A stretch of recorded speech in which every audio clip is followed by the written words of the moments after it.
welcome to another episode here on the Minecraft Let's Play. We are starting off inside the base today, but we are not going to be here much of the time in today's episode, because last time we were in the end. This time we're going to go to the Nether instead, and we're going to focus on my Nether pathways and my Nether portal. And as you can see here, we don't have a very nice looking Nether portal at the moment. It was the first thing I built when I needed to go to the Nether, and yeah, it's the basic Nether portal, but I have an idea of filling up the whole space here, so we make a big and massive portal instead, or big at least. Massive, maybe it's a bit too much, because you could make it a lot bigger, but I thought of putting it inside of this sort of structure that I have here, because it looked fitting to have a sort of portal. But we need materials for both the portal here, but also the Nether hub side of things, because I want to build something better than we have over here, where it's just plonked right inside the Nether rack waste biome. So we're going to start by starting inside of here. And that's because I need to gather myself some materials, and I'm going to use some nether materials, and that's warped stem, the blue tree type that you can find inside of the nether. But we have a problem. If you look here, I have my nether warp stem here, and we look in the chest, I have nothing in here. I don't even have some crimson, and that's because I haven't went out and gotten much of it, because I haven't had the need for it yet. So I'm going to take an old concept that I have. If you remember my first season, then you may know that I have built large towers that I made to make a sort of manual but easier made, so I could harvest crimson and warped stem a lot easier. And we're going to take the same concept with the same thing, but I'm going to move it down below underground, and we're also going to move it somewhere else. So I have a small space underneath my floor here, underneath my base, inside of the base. And here I'm going to dig down, because warped stem and crimson stems need at least 25 or not 25, 27 blocks, because they can grow to 27 blocks high. And we need a little bit more space than what is it in here, 6 or 7 blocks high in here. So I need to go and dig down to start off with. And then you are probably wondering, why are you not just building it outside here where you have the space? This is probably 27 blocks, I think. And one big reason is that I don't have any fit for it.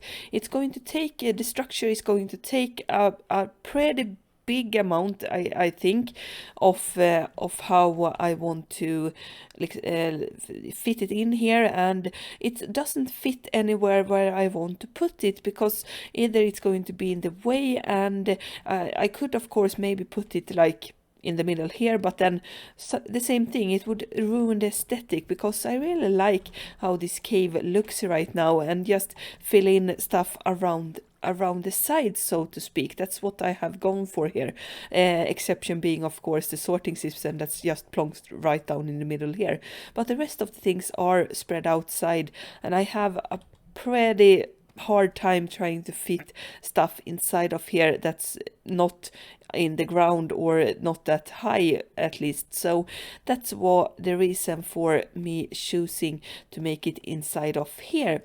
I have to think about another place to make my super smelter, because this was the original place for that, but I think I need more space than this for that part. So it's going to fit much better to have a crimson and warped stem type of farm inside of there. So we're going to start off by digging down and starting building that part. When we have the materials, we can start focusing on the actual building of this thing and the Nether hub. Phase 1 of our build today is complete, and I have all of the warp stem now, I think, to start off the project, but I just wanted to show you guys how this farm works, since maybe some of you are new to the channel, maybe you haven't watched how I done this before. So to begin with, I have some bone meal here, and I have pistons on each side here, and when we put down bone meal, we get get some of the roots, and when the observer reacts, it sends a signal that pushes first the blocks this way and removes all of it on top of here, and then moves it the other side back so I can plant everything. And we're after the warped fungus because that's what we need to start doing the trees, and then it's just a matter of putting that down in the middle and then going up and gathering up the stem. So I have this here, and I just need to go a little bit further up. We have different sizes of trees each time, so sometimes you have to go a bit higher, sometimes you have to go a bit lower. And then once that's finished, it's just the same process over again. This time we got a red one, and I have red ones here and also crimson fungus. So in case I want to make some crimson stems, I just remove these blue ones and put the red ones instead over there. Then, like I said, just repeat and do the same thing. So fungus there, we get this here, and once we get it grow, we push everything up. We got a similar sized tree this time, but sometimes, like I said, you can get different size of trees, and it's just a matter of continuing on. I'm not removing all of this warped wart in between trees. I just go about it for a long time. It is until I get a lot of the warped and all of these crowns from the trees that I actually try and destroy it with an enchanted hoe. And also when I notice that it grows more small trees rather than the large ones, then it's also time for me to change that up.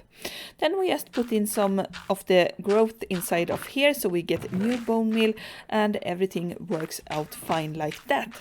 And that's the farm mostly. It's sort of not automated except for the observer there, and mostly manual, but I've done what I can, I think, to make it a little bit easier to make it possible, because you can make it hard or easy, and I go for the easy. I have to go back here and take away the fungus later on, but now we can leave it there because we're going to go over to phase 2 of our build today. And I just have to look if yes, I did. I left my shulker box here with materials because we are going to focus on the Nether portal now. And it's a little bit ironic that I have started with the warped stem and everything, since that's not going to be needed until phase 3, I mean, not 2. It's not going to be needed for the portal, it's going to be needed in the Nether. So we're going to focus on the portal now, and I need to gather up some obsidian first, because as you can see here, no obsidian, and if we want to make a big portal that's going to cover most of this area, then I need a lot of obsidian. So I'm going to go and gather that, and you guys are going to have to wait a little bit and see what happens next.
for the portal, and our second project of this episode is finished as soon as I've lit up the portal. I wanted you guys to be with me when I do that, since we have a nice effect of it lighting up the everything around here and not having these dark spots that are here now. It's not completely finished though, because I have found myself in the need of more crying obsidian, and I don't have anyone or anything, so some details that were going to go into the walls here and up here and around there are not in place as of yet, because I need more crying obsidian before that happens. And we got surprised by a zombie there. So we're going to lit up the portal and finish off the second project there. And as you can see, we see a lot more of the details in the portal and everything. And it also, that's why I have the obsidian there, the crying obsidian, is that it goes very well with the purple of the blocks inside of the portal.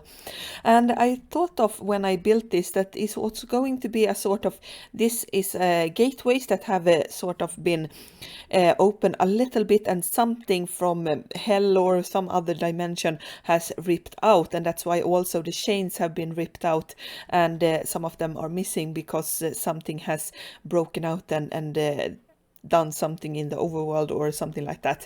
So that's the idea behind this. But now then, I have talked about three projects for today. We have the wooden thing over there, we have the portal. Now we're actually going to go into the nether. What I'm going to do there is build a nether hub, and to begin with we need to actually go in and we need to get up on the nether roof, because I have an idea on how to get there. So I'm going to start digging and dig up a lot more than I have before, get up on the nether roof, destroy everything, because I have some TNT and everything with me. So I'm going to destroy the bedrock so I can get down here again, and we're also going to move portals up there onto the bedrock ceiling.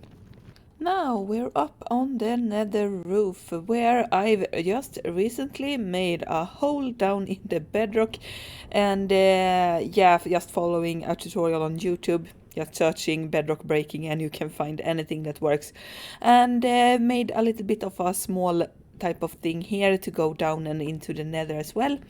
We have my starting point here, so here is where my ladder is from the nether portal that I have down there, but we are going to move that upwards and move it to around here instead. And I'm going to go with a small design here up on the nether roof to sort of symbolize the nether hub. I'm also going to move all of the nether portals that we have and up here, so I can make some ice pathways going from this point, and make a little bit of a different sort of type of thing in here. And yeah, we're going to go over to time-lapse form and see when I built up the rest of the nether hub. Just having these blackstone brick blocks here are not enough to make it a nether hub.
We're back with a finished building. The nether hub is, of course, the most main part at least has been built, and I am growing on it more and more. I was a little bit hesitant to actually build it. I tried it out in my creative world, sort of liked it, and thought that maybe I could tweak it a little bit inside of here. But when I built this up now and have used it a little bit, as you can see here, when I've made my ice pathways and started on the rest of the nether things in here, I sort of have grown on it and liked it more and more. It is of course not the most complicated designs. It's very, very simple, I think, and we're going to maybe expand it a little bit in the future. One reason for that being is because I had to actually move it.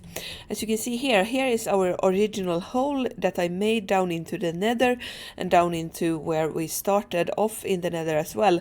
But I noticed when I lit my portal and had to go back, it didn't really correspond with the coordinates in the overworld, and I kept spawning on top of our starter island where I had my starter house and everything. So instead I had to move it just a couple of blocks over so the coordinates in the nether corresponds completely with the overworld coordinates, so it always connects to my portal in the overworld instead of in the wrong spot.